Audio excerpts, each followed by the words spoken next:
ഇപ്പോൾ DGP രമണ ചന്ദ്രശേഖരൻ സംസാരിക്കുന്നു. തത്സമയം അതിന് SIT outside here I could not go to പറ്റുന്നതായിരുന്നു.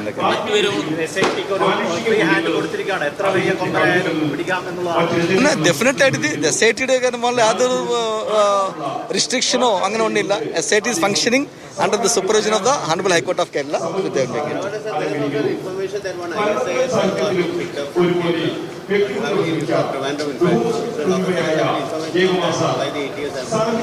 Actually, he came from outside and he was arrested here because the LOC was against him.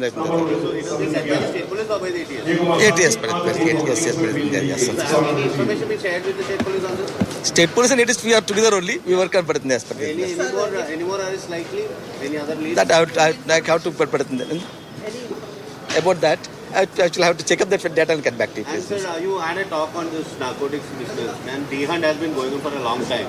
So have you really identified from which place these drugs are flowing mainly, and what we have done to really block them? Okay. Because most of the time, the people we are catching is the last 10 fellows and not the real culprits who are operating this. So what is the status now?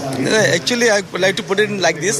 We have seen those where we have more than 125 detections of the commercial quantity. They are coming either from the Bangalore, one source, and a few people came from West Asia.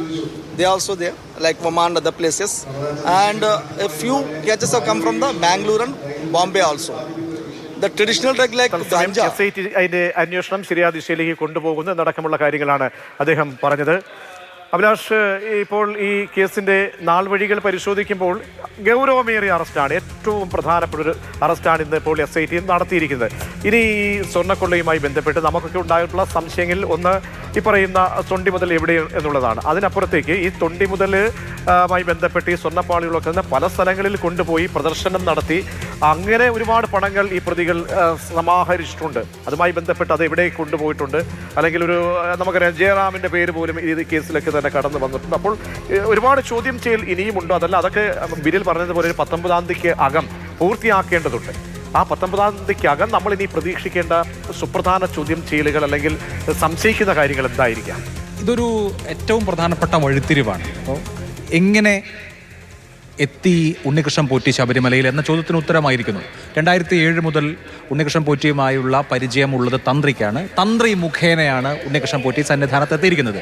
തന്ത്രി മുഖേനയാണ് ഉണ്ണികൃഷ്ണൻ പോറ്റി സന്നിധാനത്തെ പ്രധാനിയായി മാറിയത്. തന്ത്രി മുഖേനയാണ് ഉണ്ണികൃഷ്ണൻ പോറ്റി മേൽവിലാസം ഉണ്ടാക്കിയത്. അങ്ങനെ തന്ത്രിയുടെ പ്രതിപുരുഷനായി ഉണ്ണികൃഷ്ണൻ പോറ്റിയെ ദേവസ്വം ബോർഡിലെ പ്രധാനപ്പെട്ട ആളുകളും കണ്ടിട്ടുണ്ട് എന്നുള്ളത് വ്യക്തമാണ്.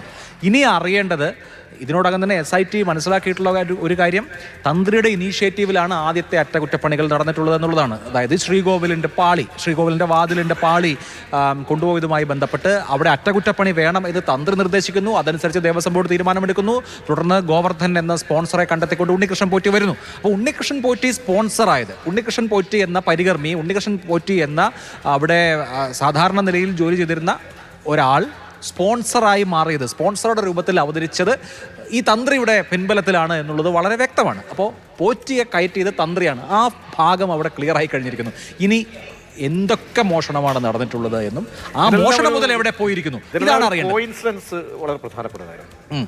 ഇതിനെല്ലാം നമ്മൾ ഓരോ ഘട്ടം നോക്കുന്നത്, അതായത് ഈ പല കേസുകളിലും സംഭവിക്കുന്ന കണക്റ്റിംഗ് എവിഡൻസ് വളരെ പ്രധാനപ്പെട്ടതാണ്. അപ്പോൾ ഇതിൽ നമ്മൾ നോക്കുകയാണെങ്കിൽ തികച്ചും ആസൂത്രിതമായിട്ട് ഒരാൾ രംഗപ്രവേശനം ചെയ്യുന്നു, അതിനുശേഷം ഈ അനുമതികൾ വരുന്നു, അവിടെ തന്ത്രിയുടെ റോൾ വരുന്നു, ദേവസ്വം ബോർഡ് പ്രസിഡന്റിന്റെ ഈ എഴുത്തുകുത്തുകൾ വരുന്നു, അതിനുശേഷമുള്ള മഗസർ റിപ്പോർട്ട്. അപ്പോൾ ഈ ഒരു ചെയിൻ പോലെ ഈ ഒരു കൊള്ള മാറുന്നുണ്ട്. അങ്ങനെ നമുക്കൊരു ഇതുവരെയുള്ള കാര്യങ്ങൾ ഈ ഘട്ടം വരെ എത്തുമ്പോൾ ഈ തന്ത്രിയുടെ കൂടി അറസ്റ്റോട് കൂടി ഏകദേശമൊക്കെ ഒരു ചാപ്റ്റർ ക്ലോസ് ആകുന്നുണ്ട്. ഈ കേസിന്റെ തുടക്കത്തിൽ തന്നെ, അതായത് ഉണ്ണികൃഷ്ണൻ പോറ്റിക്ക് ഇത് അഴിച്ചു കൊടുത്ത ഔദ്യോഗിക രേഖയുണ്ടല്ലോ, മഹസർ, ആ മഹസറിൽ തന്ത്രിയുടെ ഒപ്പുണ്ട്.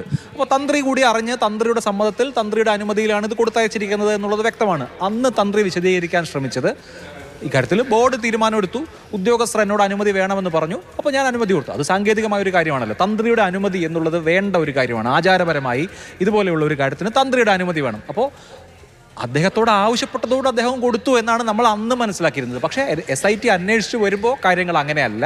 ഇതിൻ്റെ തുടക്കം, ഈ ഗൂഢാലോചനയുടെ തുടക്കം തന്ത്രിയിൽ നിന്നാണെന്ന് വിശ്വസിക്കാവുന്ന ഒരു ഘട്ടത്തിലേക്ക് അന്വേഷണ സംഘം എത്തിയപ്പോഴാണ് തന്ത്രിയുടെ അറസ്റ്റ് ഉണ്ടായത്. അപ്പോൾ ഈ കേസിലെ ഏറ്റവും സുപ്രധാനമായ അറസ്റ്റ് യാതൊരു സംശയവുമില്ല തന്ത്രിയുടെ അറസ്റ്റാണ്. അഭിലാഷ്, ഈ കഥ ഒരുപക്ഷെ ഈ കൊള്ളയുടെ കഥ വഴിതിരിഞ്ഞു പോകുന്നോ എന്നൊരു സംശയം തോന്നിയത് ഈ ഡി മണിയുടെ രംഗപ്രവേശനമാണ്. ഈ വിദേശ വ്യവസായിയുടെ ഒരു മൊഴിയാണ്, രമേശ് ചെന്നിത്തലയുടെ ആരോപണങ്ങളായിരുന്നു. അപ്പോൾ അതിലൊക്കെ എന്തായാലും ഒരു സൂക്ഷ്മമായ പരിശോധന ഈ അന്വേഷണ ഏജൻസി നടത്തി കാണില്ല. കാരണം അങ്ങനെ ഒരു വഴി പിരിഞ്ഞ് പോകേണ്ട ഒരു സാഹചര്യം ഈ കേസിലൊന്നുമില്ല. അല്ലെ സംശയിക്കത്തക്ക രീതിയിലേക്ക് അവരിലേക്ക് ഒരു എത്തക്കത്തക്ക രീതിയിലേക്കുള്ള തെളിവുകൾ ഇല്ല എന്നൊരു ബോധ്യം കൂടി വന്നിരിക്കണം. തീർച്ചയായിട്ടും നോക്കൂ, ഇതുപോലെയുള്ള സന്ദർഭങ്ങളിൽ ഒരുപാട് അഭ്യൂഹങ്ങൾ ഉണ്ടാവും. നമ്മൾ തന്നെ കേട്ടിട്ടുള്ള ധാരാളം അഭ്യൂഹങ്ങളുണ്ട്. അത് ശതകോടികളുടെ കഥകളാണ്. അങ്ങനെയുള്ള അഭ്യൂഹങ്ങളുടെ രൂപത്തിൽ എല്ലാ കാര്യങ്ങളും SITയുടെ മുമ്പിൽ എത്തിയിട്ടുണ്ട്. SIT തന്നെ നേരിട്ട് അല്ലെ അതിൽ ആ ഗ്യാങ് തന്നെ നേരിട്ട് ഇറങ്ങിയതാണോ എന്ന് സംശയിച്ചു. സുഭാഷ് കപൂർ മോഡൽ എന്ന പരാമർശം കോടതിയിൽ നിന്നുണ്ടായി. അപ്പോൾ സുഭാഷ് കപൂർ ചെയ്തത് മാതിരിയുള്ള എന്തെങ്കിലും കാര്യങ്ങൾ വേറെ ആരെങ്കിലും ഇവിടെ ചെയ്തിട്ടുണ്ടോ എന്ന സംശയം.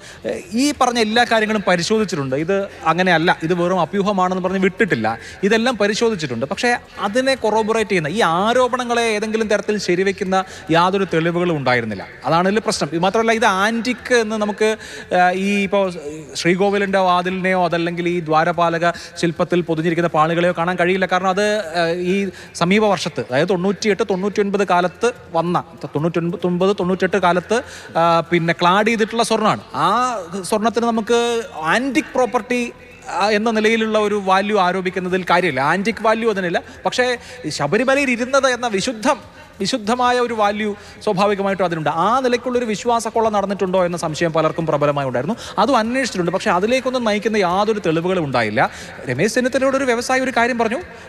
അദ്ദേഹം ഒരു ഉത്തരവാദിത്തപ്പെട്ട മനുഷ്യൻ എന്നുള്ള നിലയിൽ അത് SITയെ അറിയിച്ചു. SIT അത് പരമാവധി പരിശോധിക്കുകയും ചെയ്തു എന്നുള്ളതിൽ കവിഞ്ഞുള്ള പ്രസക്തി അത്തരത്തിലുള്ള ആരോപണങ്ങൾക്കില്ല.